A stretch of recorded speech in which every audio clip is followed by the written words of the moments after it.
Full Daily, meat and potatoes. Not just a deep dive, it's the deepest dive into Minnesota Vikings football. Get your fork, get out your steak knife, get that cutlery set right above the meat and potatoes that are on my plate right now. Zolgad, AJ, most importantly, our guy, Tyler Forness, covers the Vikings for A to Z Sports, breaks it all down, and we are about to break down a ton of what took place in London on Sunday as the Vikings get a victory. I was going to say they sort of escaped with a win over the Jets, but before we do that, Meat and Potatoes brought to you by our friends at Nicolay Law. Quick shout out to the exclusive personal injury law firm of that great that great place. Nicolay Law knows that when you or loved one gets injured, ordinary life can come to a stop and things can get complicated. During that time, insurance companies are likely to pressure you. They don't care if you get better. They don't care if your bills are piling up. And they don't care that you may not be able to work. But Nicolay Law does. They've seen every play the insurance companies have, and they will make sure you get the compensation that you deserve after an accident. So if you've been injured, get Minnesota's local award-winning injury lawyers. Get Nicolay. Start your path to winning at nicolaylaw.com or give them a call at 1-855-NICOLAY. There's our guy Russ right there walking around the stadium. He's probably trying to find some football meat and potatoes himself. nicolaylaw.com. That's NICOLET law.com. They are going to make sure that you end up in the win column. All right, Forno, let's get to it. Vikings, for the second consecutive week, get off to a really good start. Pretty convincing win is what it looks like. Then things don't go as well. Still a lot to like. The defense was fantastic. But as always, you break down some of the most important elements of the game. So as you've watched the film of Vikings and Jets, what did you see? What do you think is key talking point number one? Key talking point number one is, as odd as it sounds, Sam Darnold needs to play just a little bit more like Kirk Cousins and check it down. It feels really weird to say that, but I feel like, like when people like talk about politics, it's the far right, the far left. Well, if Kirk is all the way over here, Darnold is on the far end of the spectrum on the opposite side. I think he needs to calm down a little bit more. When you watch the film back, he's not making bad decisions, but I don't think he's making the most optimal ones. He's trying to take advantage of like single coverage down the field. He's trying to take advantage of open space. And like, I think the biggest example was that interception he threw. Good read, good decision, missed the throw.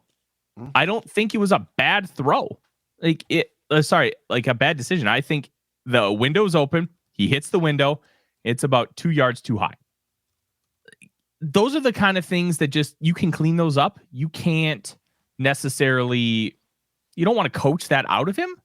Like, it's 3rd and 15. He's throwing an 18-yard dig route and he makes the right call and he hits the window right. He just gets it a little too high. I think some of these issues could stem from how bad the footing was. Because let's be real, that with the rain that was coming in, that turf was not good. It wasn't a. They rarely are there. Like that's a substantial problem throughout the entire series there. Yeah, from what it feels like every time they go over there, there's always that concern, and you need the right cleats. And then, I mean, midway through, maybe you plan for one thing, and it seemed like they expected little to no rain, and all of a sudden in that second half, it just pours in. So who knows how much that like affected a lot of people's like ideas and game plans. So, talking to people who live over there and kind of follow the soccer scene, my understanding is that the grass that the Vikings and Jets played on is not the same grass that they play footy on. So that makes a big difference too. So when kind of looking at Darnold, I wish he would take some more safer options and not realize, hey, like there is a method to the Kirk Cousins kind of methodology of how he plays quarterback. Live to fight another day. Take the safe short throw. But there also is a balancing act to that. You don't want to always fight to live another day. You want to live today. And I think Darnold is trying a little bit too much to gain a ton of yards right away. Where, hey, you know what? Let's take 6 yards. Kurt Warner talked about this with quarterback. You know, you can do all of the great things, all of the extracurriculars, the extending the play, but you still got hit the layup. What has Pat Mahomes done great the last few years? Oh, you're going to give me 8 yards? Okay, I'll take it. Right. Oh, you're going to give me 10 yards? I'll take it. Oh, you're going to give me 6 yards on first down? I'll take it. He has no problem hitting those quick shots. Just get chunks of yards. I think Darnold could do a little bit more of that. I also think Kevin O'Connell could be a little smarter with that.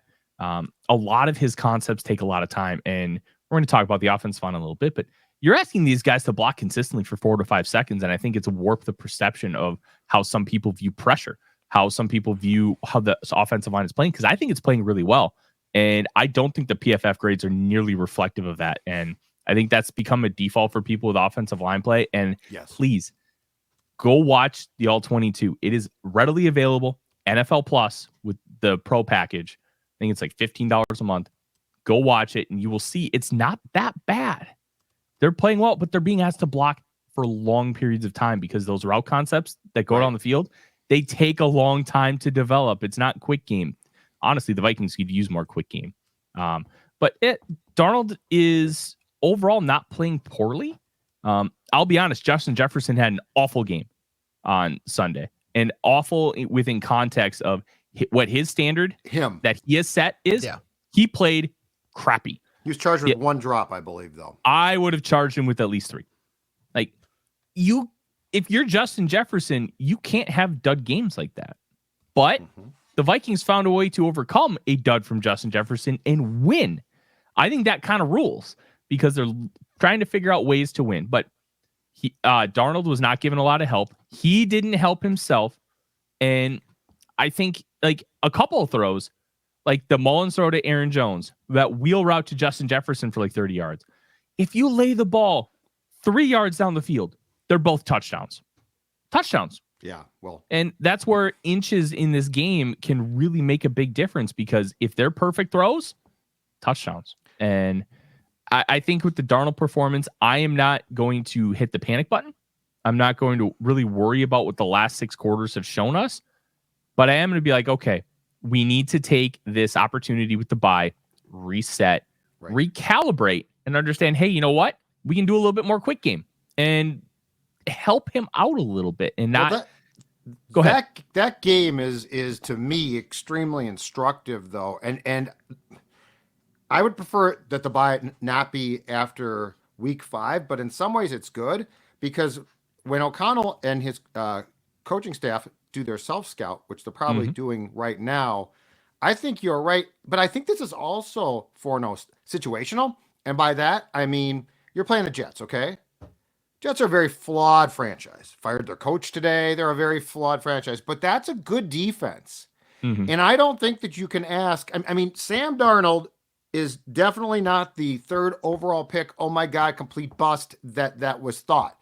But he's also not going to become a perennial Pro Bowl quarterback. So I think to your point, where you need to give him help is if you're playing the Jets, you probably can't get away with the same things that you can against a defense that's not that good. Sam Darnold could probably pick that defense apart. So I'm not absolving anyone here, but I am saying if we have recalibrated our thoughts, 5-0 team, we all thought 2024 was going to be a rebuilding year, reset year. If we're now like, hold on a second here, you can make the playoffs, you can win the division, you can make the playoffs, and you can win playoff games. I think you nailed it, which is you're going to have to give him some more help. I think you're right. I do think your point about the defense is a really good one. Those corners manned up with Jefferson and Addison and did not lose a lot. They were excellent. That was some of the best man cover corner film I've watched in a long time at the NFL level because Sauce Gardner, like they had some penalties early on. They adjusted and they were just dominant to a point. They were excellent. DJ Reed I think he's a pending free agent. That's a guy that the Vikings might want to target in free agency. There was like Sauce Gardner had a couple of nice plays, and then they were out Sauce Gardner and Michael Carter II. And if you don't know Michael Carter II, they just signed him to a $10 million extension to be their nickel. He's really good. So they were without both of those guys, and they still found a way to play man coverage with these receivers. And that's why they allowed Sauce Gardner to just stay on one side, because they trusted DJ Reed. And you know what, Judd, they were right. They were right to do that. And I think some of those man coverage issues were the reason why Darnold had a little bit more difficulty, I'd say. But I think ball placement's the biggest one. Sure. That wheel route that we talked about, Justin Jefferson, when you play man coverage, you have to find ways to create traffic. And by creating traffic, it makes it easier for your guys to be able to, get away from coverage and create separation. That's how Justin Jefferson got so open on a wheel route. There's no way Jefferson should be that open. What happened? They created traffic. And by creating traffic, you create opportunities. So they did a good job of that. I wish they would have tried to do a little bit more of that. But yeah, there's only so much you can do within the context of one game, especially when you only have 36 dropbacks. But if he places some of these balls a little better, places it out front, places it like on the numbers, just fix the ball placement, not even the accuracy, because accuracy and ball placement are different things. The throw to Jordan Addison was mostly accurate, but the ball should have been placed a couple yards lower. Like, it wasn't off target. It wasn't like off to the left, off to the right. It was just too high. You can fix that a lot easier than you can fix somebody who's like trying to hit a point and they're way off to the left or the right. So I think there's still good things to glean from this performance. I think that Sam Darnold overall is still a good quarterback. I just think they need to create, with some of these deeper concepts, a shallower route, a hot route per se, a dump off. So Darnold can feel comfortable. Hey, you know what? I want this and I can probably hit it. And Jefferson's really good and I can trust him against double coverage. But you know what? 10 yards and a first down sounds pretty good. Let's just do that. I think a little bit more of that. And it sounds weird to say, Judd, because we complained for 6 years about Kirk Cousins doing just that. But Kirk Cousins wouldn't take it wouldn't be like a 10-yard dump off. It would be a 3-yard dump off on 4th and 8. It's a different thing. That was the problem. I agree. So I hope Darnold can recalibrate himself just a little bit. I don't want him to not be aggressive. Be more calculated about the aggressiveness. And I think Kevin O'Connell, hopefully he will see that within his play calling too, to give some more of those more shallow options, because you can take those chunk plays. But when you start to struggle, because I've noticed third quarters have been a relatively struggle point for this Vikings offense. It's like they go into halftime and they get adjusted on, and then they have to figure out how to adjust to that. Right. I would like to see a little bit more proactivity from the Vikings offense, but 5-0, it's we're talking a lot of like potential negatives and potential things to improve on. But man, this team is 5-0. It rocks. Yeah. H, go ahead. Yeah, and to your point, Forno, about like the kind of the dump offs, and there's two different types. Your point is you want to see more of the Patrick Mahomes style of dump off rather than the Kirk. To relate to like the Moneyball thing, if the other team bunts it, they're giving you the out. You pick it up, you say thank you, throw it over first. Same thing here. If there's that opening over the middle of the field or something along those lines, it's okay, because you've proven with some of these deep balls to Jefferson, to Jalen Naylor at times, you can flash that. So these defenses have studied up and they know that you can have that threatening. That's going to open up stuff a little underneath. As much as like any boxer wants that big Mike Tyson knockout punch, Manny Pacquiao or Floyd Mayweather, they made their careers winning these matches by just soft jabs, like continuously driving these guys. It's the death by 1,000 cuts. If you can just 6 yards suddenly turns into 15 with another pass and blah blah blah, and all of a sudden, hey, look, we're knocking on the door of the end zone. You're going to get in. You're going to get points. And even if you can't get it, you can't get that access in the red zone. Will Reichert has been tremendous. Where you get into range for him, it's going to be 3. So, and that's where we've seen, I think, in a lot of these second halves, it just kind of falls off where they're just staying too aggressive. So scaling back and having that option to just dump it off for that 4 yard, and then they're gonna get yards after the catch too. Whether it's an Aaron Jones coming back who has shown that he can pass catch, you have the wheel routes on the outside, just something a little shorter. It's okay to be a little more conservative in that second half. Once you have, this team gets out to a big lead, just scale back off the gas pedal a little bit, because in a sense, that's going to get you further down the road than taking another deep shot looking for that dagger. And I think we need to clarify this just a little bit, AJ. We're not saying take the foot off the gas. Just be smarter about how you're shifting. Yeah. Like be smarter about it's like a road course or like watching F1. You don't want to take a corner too fast. You want to take it at the right speed. You want to take it with the right braking. Like just be smarter about how you're attacking. Be smarter. Give yourself options. Like I don't want Kevin O'Connell to not want to take a deep shot when he thinks he can put a nail in the coffin. But if Darnold sees like, hey, I got Johnny Mundt for 8 yards, you know what? Let's take the 8 yards, get the first down, and keep draining some clock. And get some yak as well. That's the thing too. So yeah, I think it's an understanding, and it's probably an evolving process, because I believe that Darnold can be a good QB. I do not believe that you should expect that the player or the offensive player of the month in September is him now. Like, I don't think he's turned into that, but I think it's the understanding of the car you're driving. And look, I mean, hopefully McCarthy is a Ferrari, right? Like for a year from now, whatever he's going.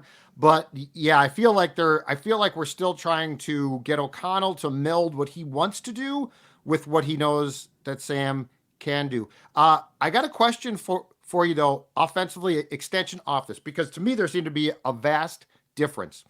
What did your eyes tell you once Aaron Jones left?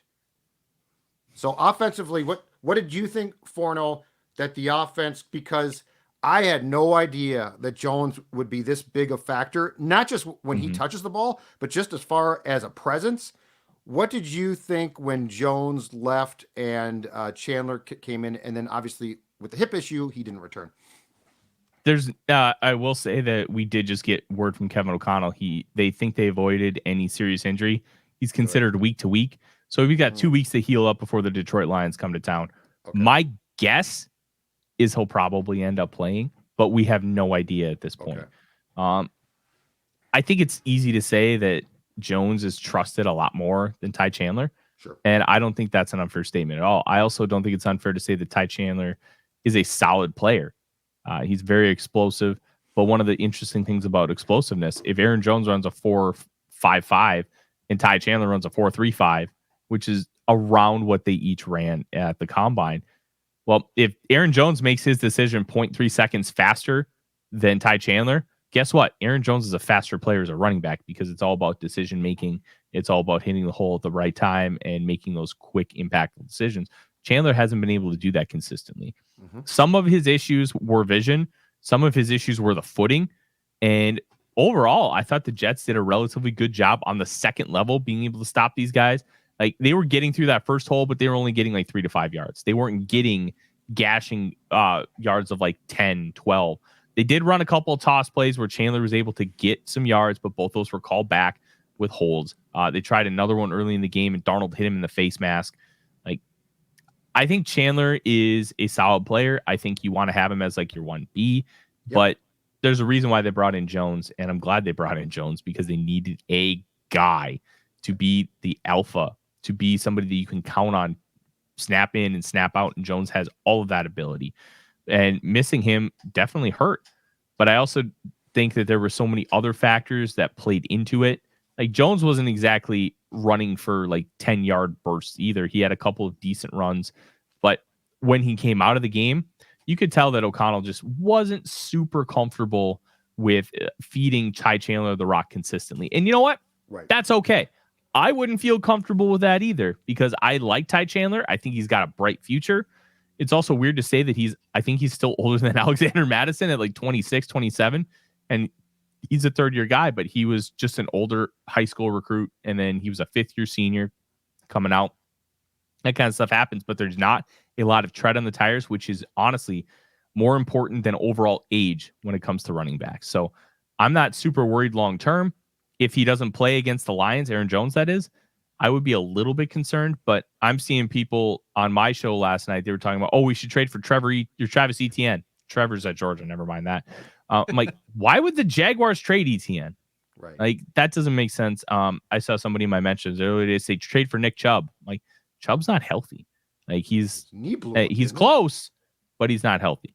So I think there are so many different levels to this. And yeah, what Jones brings to me is also a veteran professional complete game. That catch, the Mullins pass could have easily been picked off, and Jones went up and got that and made a great play. The Vikings have a screen game really for the first time in O'Connell's 3 years here because of Jones. So I think the totality, like the carries are fine, they're great, but to me it goes beyond that. It goes to this is the most complete 1A running back the Vikings have had in a while. Yeah. Dalvin was good. I don't think he was this complete though. This guy is definitely complete. So I guess I'm just asking from an adjustment standpoint of what happens to the offense when that type of multiple threat and blocker is off the field. Yeah, you're right. And the one interesting thing about Chandler is people kind of ragging on his pass blocking. His pass blocking is really good. He just has like that one brutal loss, which honestly is just as bad. Because if you only have 5 reps and one of them is catastrophic, well, you're not going to get much run because you can't be catastrophic. It's okay to lose after a second and a half every once in a while, but you don't want to be catastrophic. Right. I do think there were levels to it. I don't remember how many snaps CJ Ham played, but I remember seeing him a lot more kind of in the second half just to kind of help compensate and balance that out. They don't have a full trust in Ty Chandler right now. And I think that's fine. It's okay. But yeah, there's going to be adjustments to the offense if Aaron Jones isn't ready to go, which is really odd that like Aaron Jones got injured, oddly enough, because of ball placement. That injury happened on that catch. And if Nick Mullins lays that out 3-5 yards, that's a touchdown.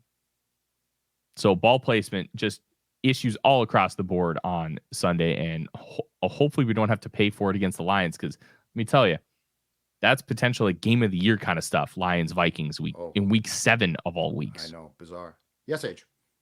How much of a concern is it the kind of the tendency to just, especially you just mentioned like he doesn't have like that 100% trust in a guy like Ty Chandler.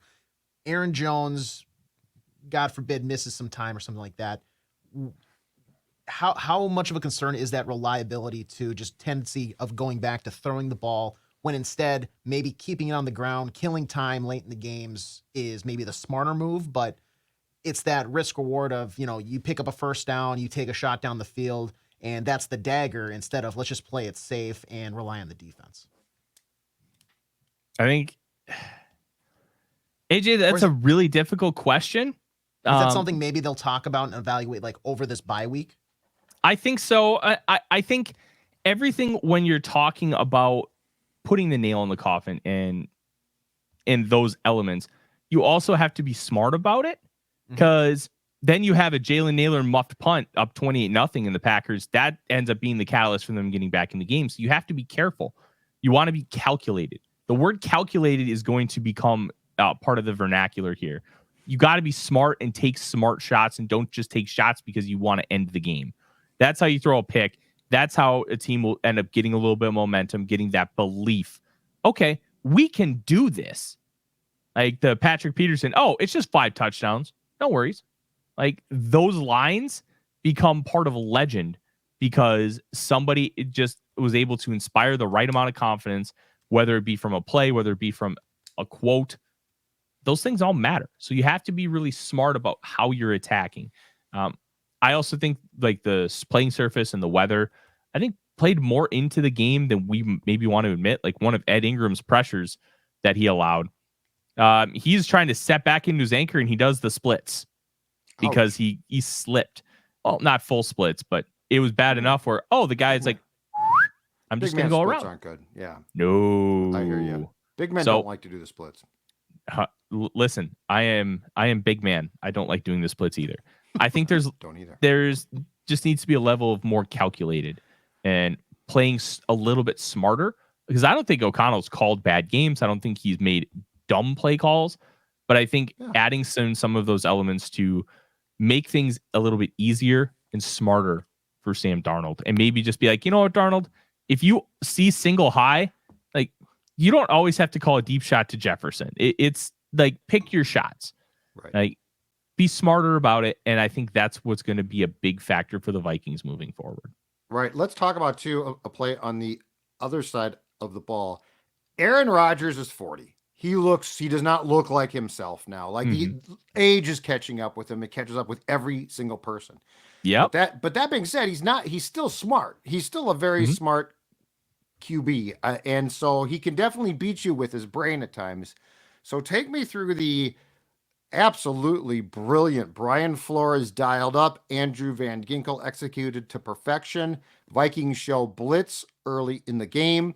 And Rodgers makes probably the right read or right call. He's going to throw hot. Van Ginkel then drops off the line of scrimmage into the zone that is there for the guy who is hot. He picks off the ball, and then thanks to some nice blocks and also some inept Jets tackling, he scores a touchdown. But just take me through the cat and mouse game there that really comes down probably more so to Aaron Rodgers and Brian Flores. So the third play of the game, the Vikings lined everybody up on the line of scrimmage like they always do, and they sent the house. And that, like, you want to create imprints, you want to create tendencies, and you want to be like, okay, I'm giving you this look. This is what I'm going to do. And that's going to stay with a quarterback. That's going to stay with a play caller. All right. So now you give that same look. Just like, I think it's like a couple drives later, all of a sudden, hey, you have Van Ginkel take 2 steps forward and then bust back out. Rodgers sees him takes those steps forward. It's like, all right, I'm throwing hot to the slant. And there's still pressure coming, but he throws hot to the slant. Well, he doesn't see Van Ginkel drop back out. Right. Because it's kind of a split-second thing. And the good part about a player like Van Ginkel, who, by the way, leads the NFL in pick sixes, which is a cool stat. Yeah. He was an off-ball linebacker in college at South Dakota and then also at Wisconsin. So he's got experience like in coverage. He's got experience playing off the ball on the second level. So these things aren't foreign to him. You're not asking Harrison Phillips to drop into coverage. You want to do stuff like or Bengal Danielle Hunter. Yeah. Look, I think having those guys drop every so often is objectively fine. I don't think they dropped Hunter nearly that much last year. I think it was less than 20 snaps, which if you look back, like I think that he was dropping back in coverage that much with Donatel. And like, look, you run a 3-4 with your blitz packages. It's going to happen every now and then. Right. That's fine. Don't do it too much. That's the key. Because if you do it too much, then you're taking things away from yourself. But you want to have that ability to like, hey, I'm going to drop that guy back in coverage. Because all of a sudden, hey, I've got a double team on him. He's back. Uh-oh. And then that's how you can kind of create opportunities for yourself on the other side of the offensive line. But by having Van Ginkel see that, drop back into that hook zone, grab the interception, and then take it, that's because they showed a look earlier in the game. They duplicated the look, and all of a sudden, you're able to create opportunities. That also, Judd, came into play at the end of the game because they did the same thing. They dropped Van Ginkel in that hook zone, knowing that Rodgers would want to go high with the slant. I think this was the final drive. And then all of a sudden, he throws deep to Garrett Wilson, who was running a hitch, and then takes it upfield. Rodgers just missed him. If he hits him, that's a touchdown. And that's how you can kind of build off of it. That was kind of like, it looked like a free ball kind of play because it looked like he wasn't doing like a hitch and go. He did a hitch and then he's like, oh, I'm going to take it upfield because hasn't thrown the ball yet and we're hot. So like evolution of how you kind of play these guys and how you create looks and then create other things out of those same looks is really key to creating a successful, sustainable defense. And the Minnesota Vikings have done that so far. Outstanding stuff, man. All right. What college football game or team or a couple of games intrigue you most this coming Saturday when it comes to the Vikings? Well, let's just hope my wife doesn't catch me watching college football on my phone this weekend because I will be up on the North Shore looking at fall colors. I don't know why people do that. Well, I'm going to find out this weekend. So you can watch on your phone, dude. Oh, I will Stop be in because the bar. Florida, Tennessee is at 6:00, and it's like my game of the year. Really? Look, I don't like the Green Bay Packers. There's not a team I dislike more than the Tennessee Volunteers. I can't stand that gaudy orange. It's you disgusting. And Chip Scoggins, we're going to keep you separated because my good friend Chip grew up with the Vols, still loves them. Peyton Manning jersey in his closet. Hey, Peyton Manning, 0-4 against the Florida Gators. Could never beat the Gators. So how good is Peyton Manning really? Let's be honest here. I'll be keeping an eye on that game. I'm intrigued by a couple of like wide receiver prospects for Tennessee. Squirrel White is more of like a slot gadget guy who can do who can take you downfield. Chris Brazel, guy probably nobody else has heard of. He transferred in from Tulane. He's 6'5", 210. Got really good movement skills, able to high point the football. Like, I want to see him in a real offense, which stinks because he's at Tennessee, because Tennessee runs a very fake offense. Remember those Hendon Hooker conversations? Yes. Yep. I can't stand that team. It's we very should clear. Chip and I should meet. I think that'd be fun for you, Judd. No, I don't think so. The Chip's one ordinarily game, a calm guy, but he might get upset with you. the one game I think that everybody should keep an eye on is number 1 Texas against number 18 Oklahoma in the Red River rivalry. I am very mad at college football because they are ruining tradition. They are allowing Texas and Oklahoma fans an extra 3.5 hours to drink beer before they go into the stadium at 2:30, not 11 a.m. 2:30. TV. That is a bad decision. TV Bad on care. everybody. Bad on everybody. That is an 11 a.m. kick game. That has been tradition for decades. I can't believe, like, it just drives me nuts. Who's carrying the game? ABC. Okay, there you go. ESPN doesn't care about your traditions; they care about their ratings. Which is wild because it's always one of the better rated games at 11. It'll be even better now. I hate it, but it'll be night in 2 years, so don't sweat it, Forno. Oh God! Can you imagine all those college kids getting drunk at the Texas State Fair and then showing up for kickoff at 6:30? How about Georgia? They play those night games. Those kids are all lit up. Oh, it's different for a random game. This is the Red River rivalry where half the stadium is crimson red for Oklahoma, half of it is burnt orange for Texas. Yeah. It's different. Okay. Like, this is an 11 a.m. kickoff. But I'm with you. I'd highly recommend watching this game. Quinn Ewers has a potential to be QB1. He's shown a lot of growth. He's likely to come back this week from his oblique injury that he suffered against UTSA a couple of weeks ago. And then on Oklahoma, their offense is just depleted. Last week against Auburn, they were without wide receiver 1, wide receiver 2, wide receiver 3, wide receiver 4, and wide receiver 5. And they won the game because that defense is awesome. Linebacker Danny Stutzman has a chance to be linebacker 1. Judd, he brought back the cowboy collar. The old Brian Bosworth, thick collar. Yeah. Oh, and see, I love that. I love me a linebacker. Nod to the past. That's fantastic. And not in my sort of youth, teenage years. And then we have safety Billy Bowman, who is small, but he hits like Steve Atwater. Great football. Billy Bowman's a great football name. That sounds like a movie football name. It really does. And I think this game is loaded with interesting prospects. The 2 offensive tackles for Texas, Kelvin Banks Jr. A lot of people see him more as a guard, but he plays left tackle. And Cameron Williams, the right tackle, had to sit behind, I think his name was Christian Jones, who was a 6th-round pick this past year. Williams has a lot of athleticism and has got great size. I think people really want to see what he can do, because we only have a small sample size because he had to sit. Sure. I think he's a redshirt junior. He could end up being the first tackle off the board come April. There's a lot of interesting players in this game. Also, some interesting guys on defense for Texas. Just overall, a really good game for prospects. Plus, it'll be a great college football game, and you can't get much better than that. Love it. Love it. Age, let's wrap up here with some meat and potatoes questions for our guy Forno. Yeah, absolutely. First one comes from Jesse, who emailed into pdmeatandpotatoes@gmail.com. He says, "What's up, Forno and Judd? Sunday watching the offense was aggravating at times, especially the run game when Aaron Jones was ruled out. We've already lived through the Alexander Madison experience last season, and I don't want to go back. I know they have the bye week now, but if Aaron Jones was to miss time and Chandler moved to the RB1 slot, what sort of designs, if any, can KOC draw up that'll help the run game be effective like we've already seen with Jones?" I think one of the big things with Ty Chandler is if you're going to use him, you don't want to have as many wide zone opportunities because he just does have a little bit more struggles to read the hole. You want to run more gap stuff, and the Vikings have been running more gap stuff since the departure of Mike Zimmer. So one thing with gap stuff is, hey, hit this hole, hit it hard.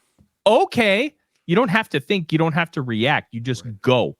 And that can be a really big impact for the Vikings. Just getting Chandler in positions to succeed rather than asking him to try. You can still run zone concepts, but I would run more mid-zone, inside zone.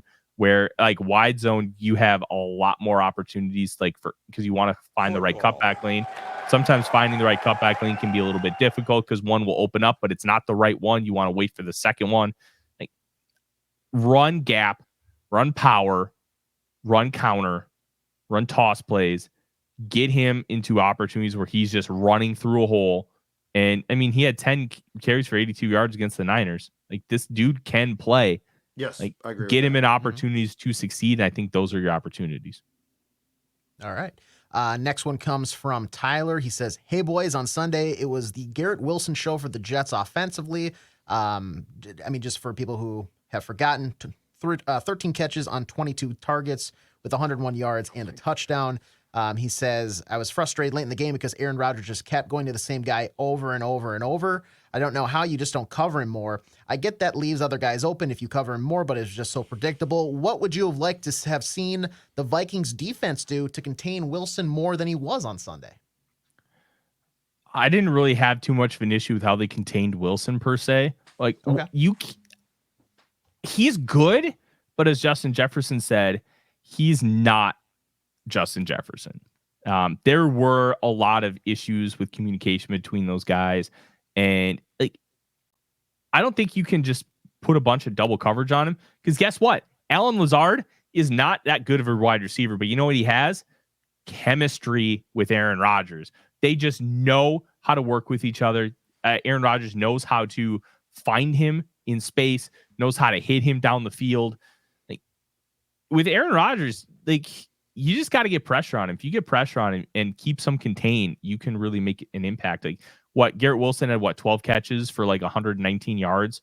Like he's like the only one that was productive the entire game. Like they were doing enough across the board to like limit their overall production. And with a guy like Lazard, like I didn't really have an issue with them just playing a standard defense with Garrett Wilson because I think Wilson's good, but he wasn't this massive difference maker that people were expecting him to be in year 3 coming out of Ohio State. This is why Chris Olave was always wide receiver 1. But that's just me. Called it at the time. I remember. Yes, you called it at the time. God, I loved him. I still do. Take a victory lap. Oh, big time victory lap. No, but, I didn't really have to tell you to. I thought it was just sort of a joke. Like it was also hard for that reason to like truly double cover Devontae Adams because of like Adams is a much better player than Wilson, but he could take advantage of those double teams. And if you just doubled Adams, well, guess what? They'll just pepper into guys like Lazard and Robert Tonyan at the time and get Aaron Jones out of the backfield. Like, there were too many things that they could do to just only double Devontae and stop him because you just knew that they were going to be able to beat you otherwise. So you just did the best you could and be as annoying as possible. And I think some of those things, like, you just kind of live with Garrett Wilson getting 19 targets and 12 catches for 119 yards. Yeah. Like you deal with that, I guess. Right. Great stuff, man. So, you know, with the Vikings on a bye on Sunday, obviously no game, but I say we reconvene here next Tuesday to preview. I can't believe I'm saying this. A huge tilt between the Vikings and Lions, the two best teams in the North. Oh my God. But that game, we could be potentially looking at the return of TJ Hawkinson, which could help the Vikings offense. It's the Vikings defense against Jared Goff and company. A lot of storylines to talk about. Then he's AJ, he's Forno. I'm Judd. More meat and potatoes. We're cutting up the meat next week.